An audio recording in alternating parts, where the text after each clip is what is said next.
Hello, আসসালামু আলাইকুম। আশার অঙ্গন থেকে আপনাদের সকলকে জানাচ্ছি অনেক অনেক শুভেচ্ছা। আশা করছি সবাই ভালো আছেন। আমরাও আলহামদুলিল্লাহ ভালো আছি। বাট গরমের কারণে সবারই না বিশ্বাস অবস্থা, এটা বলার অপেক্ষা রাখে না। আমাদেরও সে একই অবস্থা। এত গরম সারা রাত, তা বলার মতো না। 1 সেকেন্ডের জন্য এসি অন করা মানে অফ করা যায় নাই। এরকম আমি প্রতিবার দেখা যায় যে 2 ঘন্টা এসি অন করা থাকলে আরও 3 ঘন্টা বন্ধ থাকে। বাট গত রাতে একবারের জন্য এসি বন্ধ করা হয় না। এই অবস্থা। আর এখন মনে হচ্ছে ঘরে ঘরে এসি লাগবে, উপায় নাই আর।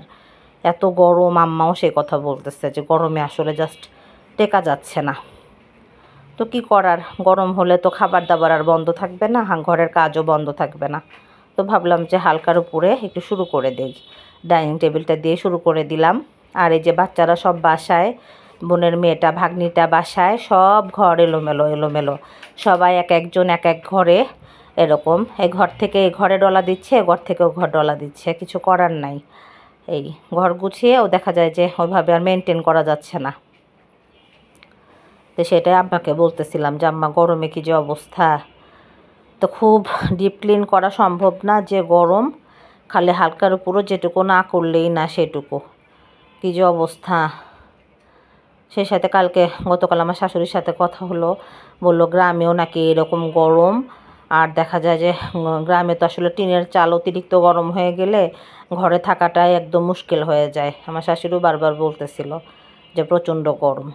আমারও সিরাজগঞ্জ যাওয়ার কথা ছিল, বাট আল্লাহ, মনের 1000 মাইলের মধ্যেও এখন আর চিন্তা করতে পারতেছি না যে যাবো কি যাব না। সেক্ষেত্রে আজকে মনটা খুব যে ভালো তা বলবো না। আসলে বিভিন্ন কারণে হোক বা গরমের কারণেই হোক ভালো লাগে না। অস্বস্তি জিনিসটা যখন কাজ করে না, তখন কোনো কিছুই ভালো লাগে না। বিশেষ করে গরমের এই 3-4টা মাস। আমি তো সাধারণত এপ্রিলে এত গরম কখনো দেখি নাই। সাধারণত মে মাস বা জুন থেকে শুরু হয়, জুন জুলাই আগস্ট সেপ্টেম্বর পর্যন্ত। এবার তো এপ্রিল থেকেই শুরু হলো এই অবস্থা। তো কেমন যেন ভালো লাগতেছে না, আবহাওয়াটাও ভালো লাগতেছে না, আদার্স দিকগুলোও কেমন যেন লাগতেছে। তো যে মাহিনের রুমে আসলাম, সবগুলা রুম কোনো রকম যেটুকু না করলেই না সেটুকু করে, কারণ এখন ডিপ ক্লিনভাবে কোনো কিছু করতে গেলেই ঝামেলা হয়ে যাবে। এরকম অলরেডি দিনের মধ্যে 4-5 বার করে জামা চেঞ্জ না করলে হয়ই না। ঘেমে কোলেস্টেরলের রুগীদের তো আসলে এটা একটা বড় ফ্যাক্ট। যারা হাই কোলেস্টেরল তারা বুঝতে পারবে। এরকম ওয়াশিং মেশিনেও কিছু কাপড় দিয়ে দিচ্ছে। আর এই যে বাইরে, উড়ে বাপরে বাপ, রোদ দেখলে মনে হয় ভয় পাচ্ছি। কী যে অবস্থা, দেখতে চোখে ভাল লাগে, কিন্তু গরমে আর ওই তীব্রতাটা মনে হয় যে একদম কী যে অবস্থা। আর এই যে কাপড় চোপড় দেওয়া হয়েছে, একদম শুকায়া মচমচা হয়ে গেছে, সব তুলে ফেলতে হবে। তো আসলাম এই রুমটাতে, গতকাল খাটটা ঠিক করা হয়েছে। একদম বারবার কেমন যেন ডিস্টার্ব করতেছিল। আর আমার বাসায় কোনো কিছু ডিস্টার্ব করলে এত মেজাজ খারাপ হয় তা বলার মতো না। এরকম খাটটা এত মজবুত খাট, কিন্তু কী কারণে যেন একটা পাশে বারবার শুধু ঝামেলা করে। তো যাই হোক, কালকে পার্মানেন্ট করা হয়েছে। ইনশাল্লাহ ইনশাল্লাহ মনে হচ্ছে যে আর ঝামেলা করবে না। আর ওর বাবা না থাকার কারণে কোনো কিছু এরকম হলে আমার জানি কেমন অস্বস্তি লাগে, ঠিক না হওয়া পর্যন্ত। আর এই ঘরের সেই 2টা বালিশের কভার এখনও চেঞ্জ করা হয় নাই। তাহলে কি পরিমাণ অস্বস্তিতে আসি গরমের ঠেলায়। তা ভাবলাম যে না, আজকাল অলসতা করা যাবে না, চেঞ্জ করে ফেলতে হবে। তাও আবার আম্মার কাছে দিয়ে আসলাম ডাইনিংয়ে, যে আম্মা একটু চেঞ্জ করে দাও, দেখতে খারাপ লাগতেছে।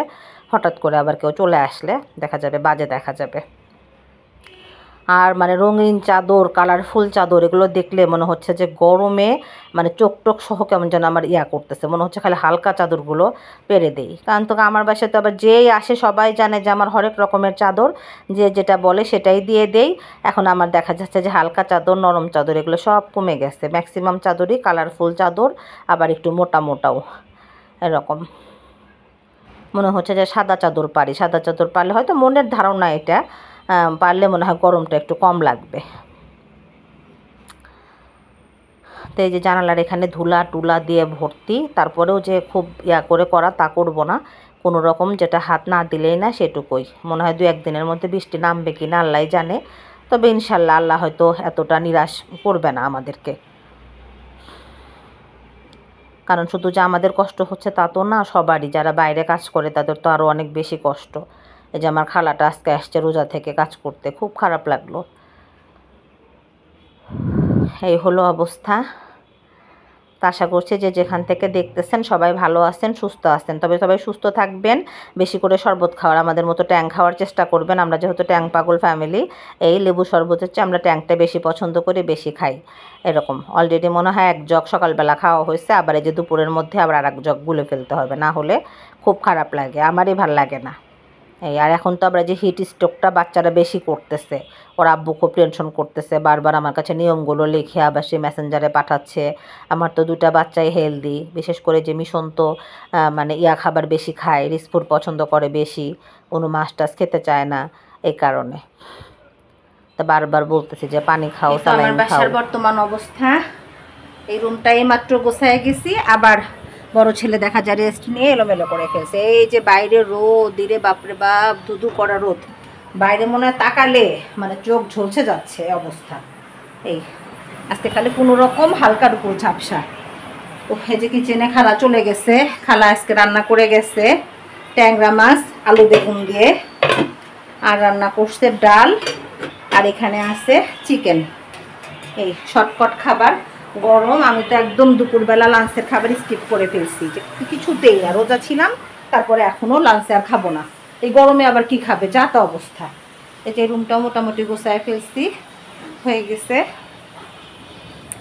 এই যে বারান্দা থেকে এই যে রোদ দুদু করতেছে, বাপরে বাপ কি যে অবস্থা, মানে কি বলবো, সকালবেলা থেকে মনে হয় 4 গ্লাস শরবত খাইছি, এই অবস্থা। তারপরে মনে হচ্ছে যে মানে মিটতেছে না। এই যে বড় ছেলে সকালবেলা ব্রেকফাস্ট করতেছে, এই একদিন আর রেস্ট, কাল দিন পর থেকেই তো আবার যা তা শুরু হয়ে যাবে। এই যে আম্মা একটু রেস্টে আছে, টায়ার্ড হয়ে গেছে, সে সকালবেলা উঠছে। আর এই যে আমার খালামণি, খালামণি একটু হ্যাঁ বলো, তোমার কি গরম লাগতেছে খালামণি? এই তো একমাত্র আমার খালামণি, তার গরম লাগতেছে না, তাছাড়া সবার গরম লাগতেছে। আর এই যে বারান্দার কাপড়গুলো মনে হয় আধা ঘন্টার মধ্যে একদম মচমচা হয়ে গেছে, এই অবস্থা। এখন আবার এগুলো তুলে আর 1 ভাগ দিতে হবে, কিছু করার নাই। আর ছোট ছেলে গেছে গোসলে। মিশন চাটা যদি খাও ওভেনে দিয়ে খাও, চা না খেলে খালি বারবার চা বানানো আসছে, ওভেনে দাও, ওভেনে দিয়ে খেয়ে নাও। এই তো ছোট ছেলে বের হলেই গোসলে ঢুকবো। এখনো পুরা বাসাটা ঝাড়ু দিতে হবে। ও মাই গড, বাসা ঝাড়ু দিতে মনে হয় যে গোসল করে উঠি, এই অবস্থা। আর খালাদেরও কি বলবো, এক খালা ঘুরে গেছে, আর এক খালা মনে হয় একটু পরে আসবে। এই যে ওয়াশিং মেশিনে কাপড় চলতেছে এখনো। আর বাইরের পরিবেশটা দেখলে জাস্ট ভয় লাগতেছে, ভয় লাগতেছে, রে বাপরে বাপ কি অবস্থা। আম্মা আমাকে কি যেন একটা দরকারে মানে মাত্র বলতেছিল যে একটু ওখানে যাবা না, কেমন জানলা মা পোচাই দোয়াও চাই, এই রোদ্রের মধ্যে আমি একদম হার্ট ফেল করবো। সন্ধ্যার পরে ছাড়া কোথাও বের হওয়া একবার ইম্পসিবল, সম্ভবই না। এই আমার বাসাটা 8 তলা, চতুর্দিকে খোলা বাতাস, তারপরেও মনে হচ্ছে যে একদম কি বলবো পড়তেছে, গরমের ফুলকি পড়তেছে, এই অবস্থা রোদের। উফ, যাক মাহিন বের হলে, মাহিন গোসলে ঢুকছে, মাহিন বের হলে গোসলে যাবো, তারপর সরাসরি ঢুকবে এসির মধ্যে। আর কোনো নেই। চাটা দিস আব্বু? চিনি দেওয়া হয় না, চিনি দিয়ে নাও। এই যে মিশন চা ওভেনে দিবে, মনে হয় চিনি দেওয়া নেই। তো এই পর্যন্তই। এই তো গোসলে যাওয়ার আগে আমার মাহিনকে আর প্রার্থনাকে, তাদের নাকি ক্ষুধা লাগছে, তো খাবারটা দিয়ে দিলাম যে 2 ভাই বোন মিলে খাও। আর এই যে বিকালে আসলাম চা বানাতে, দুপুরের পর আর ধরা হয় নাই।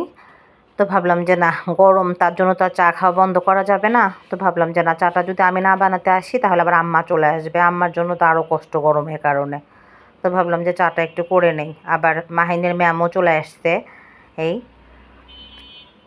তো ভাবলাম যে না, আর বসে থাকা যাবে না, মাগরিবের নামাজ পড়েই চলে আসলাম চা রেডি করতে। আমারও মানে গরমের কারণে চা খেতে মানে ভয় লাগতেছে, কিন্তু মাথার মধ্যে যে ঝিমঝিম করে, এই কারণে। মিশন বাইরে খেলতে গেছিলো, মিশনও চলে আসছে। মাহিনের দরজা বন্ধ, কারণ মাহিনের ম্যাম আসছে। তো ভাবলাম যে চাটা রেডি করে ফেলি। কদিন পরে এই সময়টা আবার মিশনের টিচারও আসবে, আর সেক্ষেত্রে স্কুল নাকি বন্ধ দেওয়ার কথা 27 তারিখ পর্যন্ত, সরকার তো প্রজ্ঞাপন দিয়ে দিছে। এখন এদের স্কুল থেকে এখনও নোটিশ পাঠায় নাই বা কোনো SMS পাঠায় নাই, অপেক্ষা করতেছি যে কী যে বলে।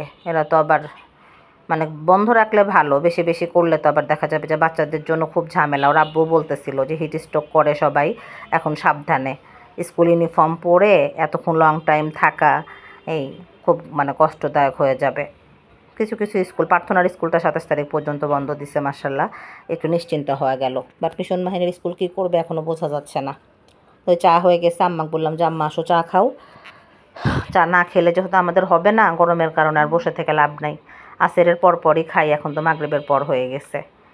আর মাহিনকে বলতেছি যে মাহিন ম্যামের চাটা নিয়ে যাও। এখন মনে হচ্ছে গরমটা আরও বেশি আম্মা বলতেছে যে দুপুরের চেয়ে এখন মনে হয় আবার বৃষ্টি আসবে কি না আল্লাহ জানে। বাতাস আছে প্রচুর, বাট আর আমার ছেলেদের কি যেন একটা বদ অভ্যাস, শুধু গ্লাসগুলো লাগায় রাখে। বারান্দার থেকে আসার যে গ্লাসগুলো একটু খুলে রাখলে কিন্তু বাতাস থাকে, কিন্তু বারবার বন্ধ করে দেয়, এই একটা ঝামেলা। এই যে মাহিনকে চাটা দিতে যাচ্ছি, দরজা বন্ধ, মাহিন এসে নিয়ে যাবে। আর আমি আর আম্মা চাটা খেয়ে নেবো মিশনের সাথে। এত গরম, এই যে গরমে একদম মনে হয় ভিজে গেছি আমি। তারপরে সন্ধ্যার পর যাচ্ছি একটু নিচে, হাবিজাবি আনতে হবে, বিশেষ করে কলা, ব্রেড ইত্যাদি ইত্যাদি। তা ভাবলাম যে না দেরি করে লাভ নাই, যাই। এই তো আমার সেই বিশেষ কলার দোকান। ও তো দেখেই বলে ভাবি আমাকে একটু ভিডিও করেন, তা ভাবলাম যাচ্ছে একটু করি। ও বুঝতে পারছে এখন, দেখলেই এটা বলে। আমি রিক্সার উপর বসে ওকে একটু ফুটেজ নিলাম। কাউকেই মানে অবহেলা করা যাবে না, জীবন চলার পথে এক একজনকে এক একভাবে লাগবে, সবাইকেই সম অধিকারী রাখতে হবে। এই জীবিকার প্রয়োজনে এক একজন এক একটা কাজ করবে, এটাই স্বাভাবিক। আসলাম আমাদের গোল্ডেন বেকারিতে, ওরাও প্রচণ্ড আন্তরিক এবং চেনা।